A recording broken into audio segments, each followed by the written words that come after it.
A'udzubillahi minasyaitonirrajim. Bismillahirrahmanirrahim.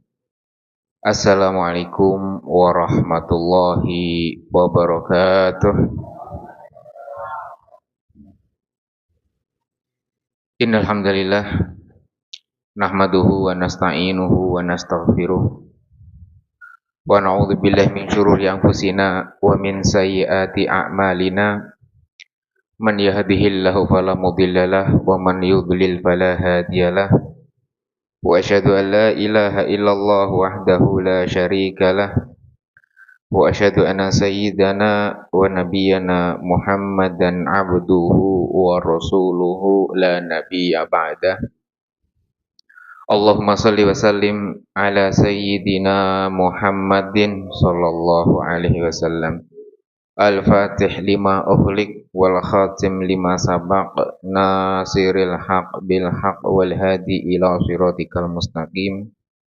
Wa sallallahu ala sayyidina wa nabiyyina Muhammadin wa ala alihi wa sahbihi wa man tabi'ahum bi ihsanin ila yaumiddin, amma ba'd. Yang kami hormati dan kami muliakan para jamaah majelis yang sudah hadir pada sore hari ini. Alhamdulillah, Allah subhanahu wa ta'ala pada tahun ini masih memberikan kesempatan kepada kita semuanya untuk kita hadir bersama-sama. Kita berkumpul di sini tidak lain karena kita punya harapan. Harapan yang mana pastinya harapan yang kita inginkan di tahun-tahun yang akan datang ini adalah tahun-tahun yang jauh lebih baik daripada tahun-tahun yang terlewatkan gitu. Dengan semua bentuk kekurangan-kekurangan tahun ini, maka kita jadikan suatu harapan di tahun yang akan datang kita bisa memperbaiki semuanya. Sehingga kita pun bersama-sama berkumpul di sini dengan niat thalabul ilmi, dengan niat sholawatan bersama, dengan sebab kita bersolawat kepada Nabi Muhammad SAW. Doa akhir dan awal tahun ini diijabah oleh Allah Subhanahu wa ta'ala. Sehingga kalau sudah doa itu diijabah oleh Allah Subhanahu wa ta'ala, maka cukuplah itu menjadi suatu anugerah yang sangat luar biasa yang diberikan kepada kita semuanya. Oleh sebab itu, ayo kita bersama-sama kita introspeksi diri bersama. Semoga sore ini adalah sore yang penuh dengan berkah dan dirahmati oleh Allah, sehingga kita berkumpul di sini tidak lain setiap langkah, setiap nafas, setiap keluh keringat, kesah dan lain sebagainya menjadikan dosa-dosa kita semuanya dikabul oleh Allah. Amin Allahumma amin. Salawat dan salam semoga tetap tercurahkan kepada baginda besar Nabi Agung Muhammad sallallahu alaihi wasallam beserta para sahabat-sahabatnya dan para pengikut-pengikutnya, dan semoga kita semua bersama-sama di sini kita meminta agar kita dijadikan oleh Allah sebagai hamba-hamba yang kelak akan mendapatkan dari syafaat baginda agung Nabi Muhammad sallallahu alaihi wasallam. Amin Allahumma amin. Bapak Ibu yang dirahmati oleh Allah Subhanahu wa ta'ala, hari ini adalah hari terakhir dalam satu tahun ini. Sehingga tahun Hijriyah ini adalah tahun yang dihitung semenjak Nabi Muhammad SAW hijrah ke Mekah menuju Madinah. Makanya sejak itulah dinamakan tahun Hijriyah. Dihitung dari hijrahnya baginda dari Mekah ke Madinah. Baik. Nah, dimulainya tahun Hijriyah itu dimulai dari bulan Muharram. Beda dengan masa yang dimulai dari bulan Januari. Baik. Nah, hari ini adalah hari terakhir. Apa yang harus kita persiapkan semuanya? Kita baru saja mengukir satu buku yang selesai di sore hari ini. Pastinya ukiran dan lukisan dan tulisan yang kita lukis pada satu tahun yang kemarin itu bermacam-macam tulisan. Ada tulisan yang lurus, ada ada tulisan yang bengkok, ada tulisan yang ngeblur, ada tulisan yang bermacam-macam. Dan setiap goresan-goresan tadi itu adalah goresan-goresan yang ditulis dan kita tulis dan dicatat oleh Allah Subhanahu wa taala. Amal yang baik akan mendapatkan janji-janji Allah yang baik. Janji Allah ya baik, surga dan lain sebagainya. Amal yang jelek pun juga sama. Ketika seseorang melakukan suatu amalan yang tidak baik, maka Allah pun dengan maha adilnya akan memberikan balasan dengan sesuai amalnya. Nah, dalam 1 tahun yang lalu pastinya banyak sekali kesalahan-kesalahan kita yang dikerjakan, baik itu disengaja atau tidak disengaja, yang kelak akan dimintakan pertanggungjawaban di hadapan Gusti Allah. Baik yang berhubungan dengan Allah, berupa kewajiban-kewajiban, mulai dari kewajiban sholat, kewajiban puasa, kewajiban menutup aurat, kewajiban zakat, dan lain sebagainya. Itu adalah hak-hak yang berhubungan dengan Gusti Allah.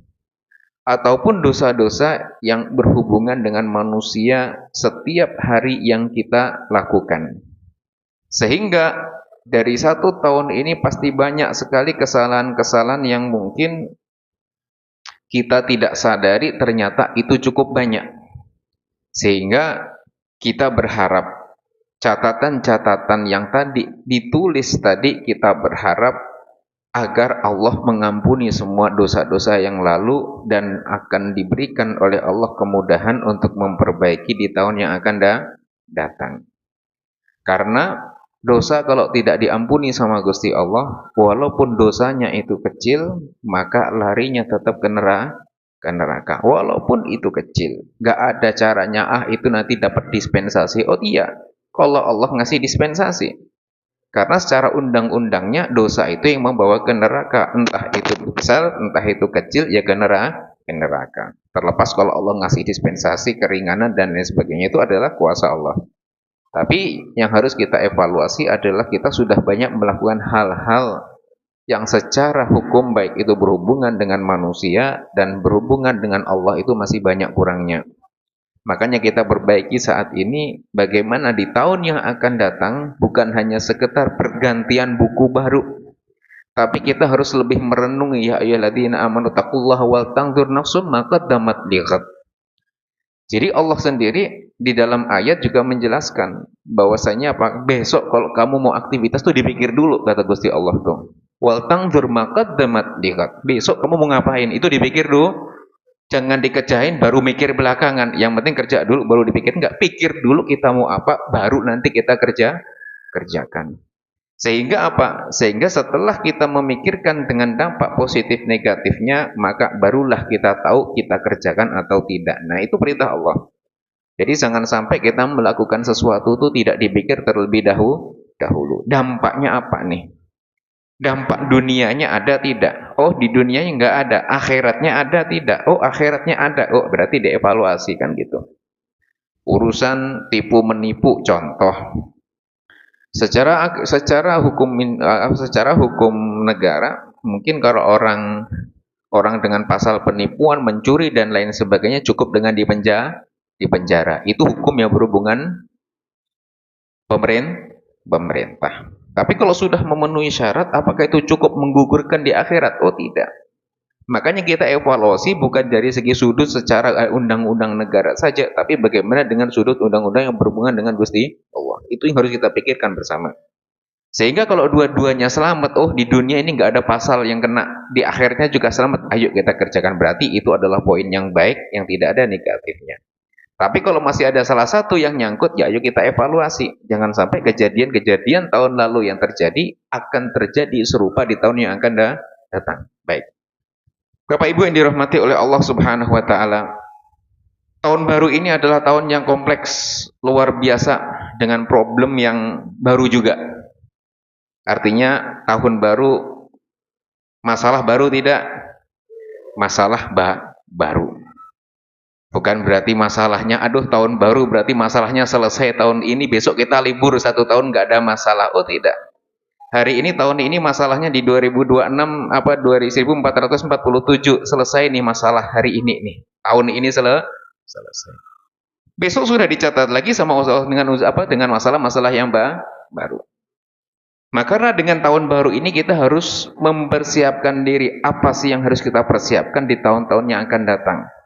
Kalau berhubungan dengan duniawi, ayo kita semuanya harus bersepakat bahwasanya kalau hubungan dengan dunia, ya kita harus semangat untuk hal-hal yang berhubungan dengan dunia. Kerja, mencari rizki, halal haram dan lainnya sebagainya, itu urusan dunia. Urusan akhirat juga sama, kita evaluasi juga bagaimana kita sholat, bagaimana puasanya, bagaimana kita zakat, bagaimana adakah keharuman yang kita lakukan pada tahun yang lalu, adakah Allah murka atas apa yang sebenarnya, kita harus pikirkan semuanya. Sehingga dengan datangnya problem-problem yang baru ini, kita harus mempersiapkan diri. Pondasi apa yang harus kita siapkan? Satu, dengan kondisi yang seperti ini adalah kondisi spiritual yang harus ditambahkan hubungannya dengan Gusti Allah. Ternyata ketenangan yang hakikat yang menjadikan orang benar-benar tenang itu ala bidzikrillah tatmainnul qulub. Ternyata cuma dengan zikir hati menjadi tenang. Solawatan tenang. Ya pas solawatannya tenang. Setelah bersolawatan mumetnya inget lagi kan gitu. Berarti gimana? Ya harus sholawatan terus kan gitu. Karena janjinya Allah apa? Ala bidzikrillahi tatmainnul qulub. Dengan zikir kepada Allah hati menjadi tenang. Artinya kunci kalau pengen tenang terus jangan sampai lupa zikir kepada Gusti Allah. Setidaknya walaupun ada masalah masih tenang. Kalau ibarat kata di kapal itu ada ininya Mas Roni. Apa itu? Kalau di gimbal lah, kalau di kamera kan ada gimbal, ada stabilnya kan, tetap balancingnya ada.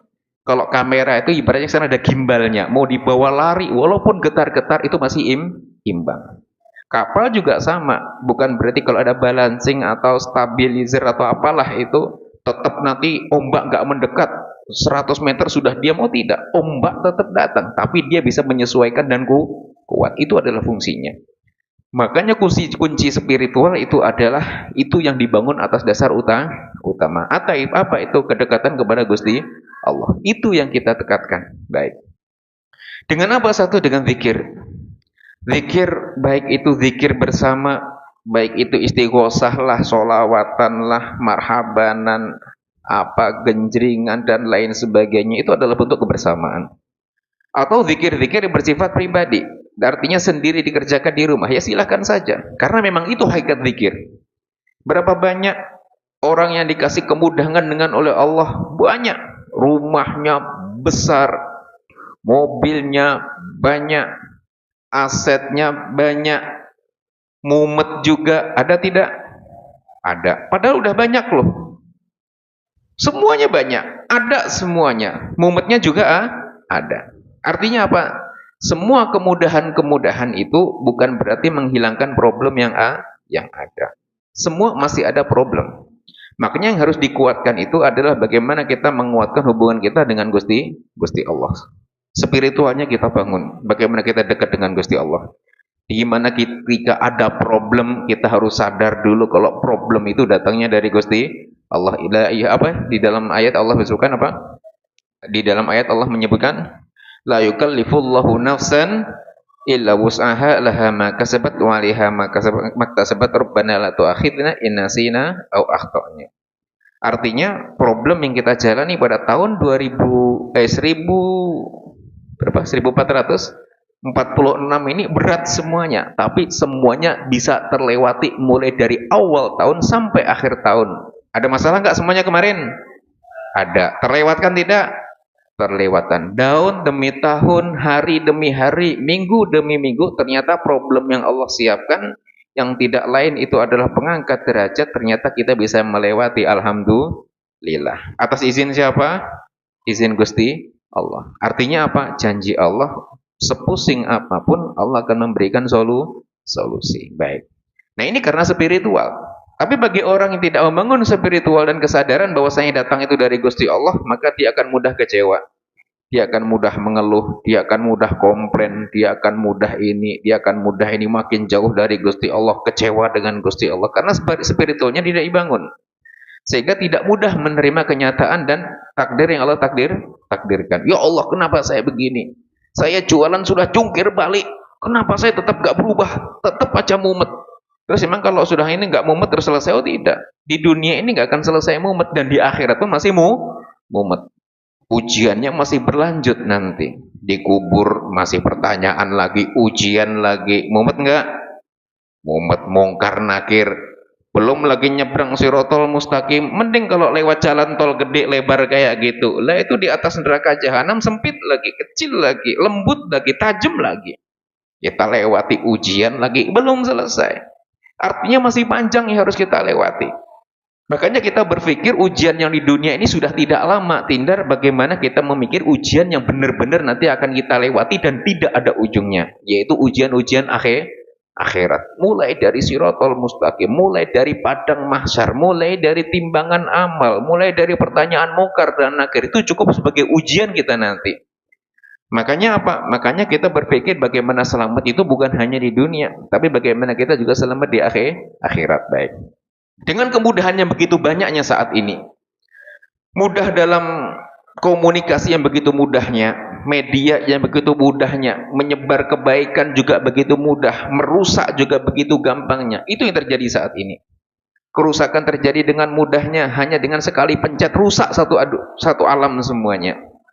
Kebaikan dengan sekali pencet pahala kemana-mana. Itu tergantung kita memakainya. Sehingga dengan kebaikan-kebaikan dan kemudahan-kemudahan media yang terjadi pada saat ini, satu sisi itu adalah anugerah, satu sisi juga sebagai musibah. Dulu orang dengan mudahnya, dengan gampangnya dulu tuh. Zaman dulu sama zaman sekarang. Dulu kalau kita pengen kirim kabar, itu harus nunggu dulu tuh, pakai kilat pos dulu tuh. Beli perangko, ditulis dulu, dikirim 2 minggu, 3 minggu. Itu kalau nggak nyasar. Ada yang nyasar, ada yang nggak nyampe, ada yang ini. Itu dulu. Komunikasi susah. Telepon tertentu. Hanya orang-orang yang penting saja yang bisa berkomunikasi dengan telepon, kan begitu. Tapi sekarang dengan begitu kemudahannya luar biasa. Di sini, halo, di ujung dunia, nerima kabarnya. Di sini ngadep ke kamera, di sana ngelihat foto kita. Artinya dengan begitu mudah kebaikan-kebaikan. Sehingga kemudahan-kemudahan yang kita dapat saat ini ternyata juga banyak maldorot-maldorot yang mudah juga sampai kepada kita semuanya. Berapa banyak kemaksiatan yang ada di tangan? Banyak. Dulu orang yang namanya ngomongin orang itu harus ngumpul, betul tidak? Ngumpul 5 orang, 6 orang, duduk, ada kopinya, ada tehnya, jaburan, semuanya ngobrol dari pagi sampai siang. Temanya adalah kucing, contoh. Setelah itu bubar ke rumah masing-masing. Orang tahu itu adalah suatu kemaksiatan karena kelihatan. Sekarang dipermudah, sehingga semua bentuk kemaksiatan ikut mudah semuanya. Sehingga yang namanya ajang menggunjing, yang namanya ajang mengfitnah, yang namanya ajang menyebar keburukan dan kemaksiatan, semua di tangan masing-masing tanpa diketahui oleh siapapun. Itu adalah musibah. Makanya kita harus bijak ini semuanya. Betapa dunia ini pada saat ini tidak dalam keadaan baik-baik saja. Kita harus bisa kontrol yang luar biasa. Kontrolnya itu adalah agama. Kita bekali agama yang betul. Berapa banyak sekarang keluarga yang hancur karena hilangnya sosok di dalam keluarga. Tinggal di rumah itu bukan tinggal tuh, tapi hidup sendiri-sendiri. Ada tidak? Bapak sibuk, datang megang HP, emak megang HP juga, anaknya HP-an, satunya HP-an, sendiri-sendiri. Padahal kumpul dalam satu rumah. Ada tidak? Dulu anak-anak tuh ngobrol, lari-lari tuh, peta umpet dan lain sebagainya, lari-lari. Sekarang enggak. Anak-anak 6 berkumpul semuanya, 6 megang HP-HP, ya diam sendiri-sendiri. Terus ngapain kumpul? Kan gitu. Sehingga sibuk dengan dunia masing-masing. Sehingga disitulah kurangnya namanya figur dan sosok di dalam keluarga. Keluarga tidak dijadikan sebagai sosok figur di dalam keluarga, dan anak pun juga kehilangan figur di dalam keluarga. Sehingga rusaklah yang namanya keluarga. Sehingga disitulah, karena pondasi keimanan dan pondasi agama tidak dibangun, makanya banyak problematika yang terjadi pada saat ini. Banyak rumah tangga hancur, banyak keluarga hancur, banyak ini semuanya hancur. Ya karena tadi mudahnya kita menyaring sesuatu tanpa disaring dengan saringan agama. Kita mudah menjas seseorang dengan suatu kesalahan. Kita mudah menghakimi seseorang dengan suatu berita hoak. Itu semuanya dimintai pertanggungjawaban di hadapan Allah, sementara kita santai-santai saja. Makanya saat ini ayo kita berubah semuanya. Bagaimana tahun yang akan datang ini kita tidak mengulang kejadian-kejadian yang sama. Dan itu adalah yang harus kita evaluasi bersama. Kita tidak bisa mengontrol diri kita sendiri dari semua kekurangan-kekurangan, tapi setidaknya ada teman-teman kita yang menjadi cermin bagi aktivitas-aktivitas kita semuanya. Bukan berarti kalau mengingatkan kebaikan menjadi seorang yang so alim dan lain sebagainya, oh tidak. Tapi kita lagi bersama-sama bagaimana kita bisa memperbaiki bersama. Kekurangan kita disempurnakan sama yang lainnya. Ketika kita melihat yang lain berbuat kesalahan, kita pun juga sama. Itu adalah hal yang baik. Makanya kita bersama-sama fastabiqul khairat, bagaimana kita menguatkan, saling menguatkan, kuatkan agama, pondasi dalam kehidupan kita semuanya. Kumpul di dalam keluarga, sesaat kumpulkan semuanya, setiap hari harus ngaji bersama, minimal ngaji bareng-bareng, zikir atau sholat berjamaah bersama di rumah. Itu adalah membangun spiritual yang kuat di dalam keluarga, hubungannya dengan Gusti Allah. Kalau sudah ditanam agama yang kuat, maka ombak-ombak yang datang nanti akan mudah diselesaikan karena pondasinya kuat. Kenapa banyak perceraian? Kenapa banyak pembulian? Kenapa banyak huru-hara? Kenapa banyak perzinaan? Kenapa banyak penipuan? Kenapa banyak ini? Karena tadi mereka semuanya bukan orang-orang yang goblok, bukan. Mereka semuanya orang pintar. Cuma mereka tidak kenal Gusti Allah. Sehingga ketika orang melakukan suatu kesalahan, di dalam hadis Nabi Muhammad SAW, tidaklah seseorang melakukan suatu zina kecuali ketika zina imannya sedang dicabut sama Gusti Allah. Jadi remnya itu lagi diambil dulu tuh sama Gusti Allah tuh. Sehingga barulah orang tadi melakukan suatu kemaksiatan. Kenapa? Kalau ada imannya, pasti orang tadi tidak melakukan. Karena imannya keluar nih, mungkin lagi error kan itu kan. Jadi kalau HP itu hilang sinyal. Jadi tidak termonitor gitu. Karena hilang sinyal, ya nggak bisa dilacak. Sehingga liar jalannya, mau kemana pun nggak termonitor baik. Nah, kontrolnya itu adalah iman, kontrolnya itu adalah hati. Makanya hati kalau tidak dipenuhi dengan keimanan, maka semuanya menjadi rusak. Inna fil jasadi mudghatan, idza salahat salahal jasada kulluhu, wa idza fasadat fasadal jasada kulluhu, ala wahiyal qalb. Makanya di dalam tubuh manusia itu penentu baik atau tidaknya aktivitas hari itu adalah hatinya. Kalau hatinya baik, perilakunya baik. Karena perilaku adalah cerminan dari hati yang tidak kelihatan. Pun sebaliknya, kalau perilakunya tidak baik, maka cukup itu sebagai cerminan hati yang tidak baik. Artinya apa? Allah menjadikan kita yang seperti ini, dikasih oleh Allah hati ini, ayo ditanami iman yang kuat. Dengan apa? Ya seperti ini. Kita kumpul bersama, kita zikir, saling mengingatkan, saling sholawatan dengan harapan Allah Subhanahu wa ta'ala menjadikan kita hamba-hamba yang selalu ingat dengan kebaikan. Bukan berarti kalau orang mukmin itu orang yang tidak melakukan dosa, oh tidak. Orang mukmin itu ya kadang terjerumus ke dalam dosa. Allah juga berfirman apa wa uzlifatil jannatu lil muttaqina ghairu ba'id hadza ma tu'aduna likulli awwabin hafid. Jadi orang-orang yang takwa itu bukan berarti orang yang nggak punya dosa. Takwa itu kadang melakukan suatu terjerumus ke dalam dosa, mungkin emosi, mungkin kebawa suasana, mungkin kebawa teman dan lain sebagainya, sehingga dia terjerumus dengan suatu dosa yang tidak diharapkan, tidak diinginkan, kebawa. Nah, kadang seperti itu. Tapi Allah masih membedakan antara orang-orang yang bertakwa dengan orang-orang yang tidak bertakwa. Kalau orang bertakwa itu kalau dia melakukan dosa dia cepat kembali kepada Gusti Allah. Awwabin itu artinya orang yang dosa lalu kembali lagi. Melakukan dosa kembali lagi kepada Allah. Ingat lagi, melakukan lagi kembali lagi. Sehingga terus seperti itu. Sehingga termotivasilah tadi apa? Orang-orang yang berdosa pun masih punya harapan. Ditunggu sama Gusti Allah taubatnya. Nah, kita bersama-sama membaca sore hari ini, membaca doa akhir tahun dengan harapan catatan yang kita sudah catat 1 tahun ini semoga kebaikannya bisa kita tambahkan di tahun yang akan datang, dan kekurangan-kekurangan dan dosa-dosa semoga dihapus sama Gusti Allah Subhanahu wa taala, dan semoga di tahun yang akan datang kita dijadikan oleh Allah menjadi hamba-hamba yang lebih dekat dengan Allah, lebih baik dengan sesama manusia, yang diberikan oleh Allah selamat di dunia dan diberikan oleh Allah selamat di akhirat. Baik,